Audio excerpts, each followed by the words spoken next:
Breaking ಸುದ್ದಿಗೆ ಮತ್ತೆ ಸ್ವಾಗತ. ನಾಳೆ ಡಿಕೆ ಶಿವಕುಮಾರ್ ಈ ರಾಜ್ಯದ 25ನೇ ಮುಖ್ಯಮಂತ್ರಿಯಾಗಿ ಪದಗ್ರಹಣವನ್ನ ಮಾಡಲಿದ್ದಾರೆ. ಇವತ್ತು ಸಂಪುಟದ ಪಟ್ಟಿ ಅಂತಿಮ ಆಗ್ತಾ ಇದೆ. ಕ್ಯಾಬಿನೆಟ್ ಫೈನಲ್ ಮಾಡೋಕೆ ದೆಹಲಿಯಲ್ಲಿ ಹೈ ವೋಲ್ಟೇಜ್ ಸಭೆ ನಡೀತಾ ಇದೆ. ಹೈಕಮಾಂಡ್ ನಾಯಕರ ಜೊತೆ ಸಿದ್ದರಾಮಯ್ಯ, ಡಿಕೆ ಶಿವಕುಮಾರ್ ಸಭೆಯನ್ನು ಮಾಡಿದ್ದಾರೆ. ಮೊದಲು ಪ್ರತ್ಯೇಕ ಸಭೆ, ನಂತರ ಒಟ್ಟಿಗೆ ಕೂರಿಸಿ ಫೈನಲ್ ಪಟ್ಟಿಯನ್ನ ರೆಡಿ ಮಾಡಲಾಗ್ತಾ ಇದೆ.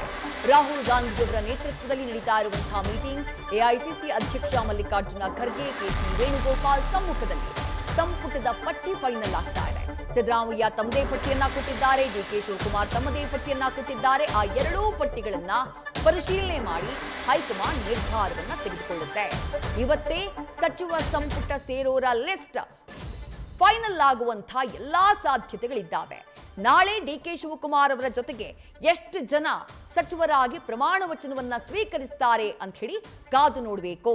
ಸಿದ್ದರಾಮಯ್ಯ ಅವರಿಗೆ ಅವರ ಪುತ್ರ ಯತೀಂದ್ರ ಸಿದ್ದರಾಮಯ್ಯ, ಮತ್ತೊಂದು ಕಡೆ ಪ್ರಿಯಾಂಕಾ ಖರ್ಗೆ ಅವರು ಕೂಡ ಇದರಲ್ಲಿ ಎಐಸಿಸಿ ಅಧ್ಯಕ್ಷರ ನಿವಾಸದಲ್ಲಿ ಕಾಣಿಸಿದ್ದಾರೆ.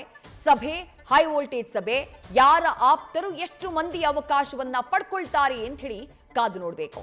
ಆದ್ರೆ ಇದೆಲ್ಲದರ ಮಧ್ಯೆ ಕುತೂಹಲವನ್ನ ಕೆರಳಿಸ್ತಾ ಇರೋದು ಹೊಸ ಸಂಪುಟಕ್ಕೆ ಒಂದ್ ಕಡೆ ಕಸರತ್ತು ನಡೀತಾ ಇದೆ. ಆದ್ರೆ ಜಮೀರ್ ಅಹಮದ್ ಅವರ ವಿಚಾರವಾಗಿ ಕುತೂಹಲ ಮನೆ ಮಾಡಿದೆ. ರಿಲೀಸ್ ಆಗಿರುವಂತಹ 2 ಆಡಿಯೋಗಳು ಜಮೀರ್ ಅಹಮದ್ ಖಾನ್ ಅವರಿಗೆ ಸಂಕಷ್ಟವನ್ನ ತಂದೊಡ್ಡುತ್ತಾ ಅನ್ನುವಂತಹ ಪ್ರಶ್ನೆ. ನ್ಯೂಸ್ ಫಸ್ಟ್, ನಿರ್ಭೀತಿಯಿಂದ ನಿಮ್ಮ ಪರವಾಗಿ.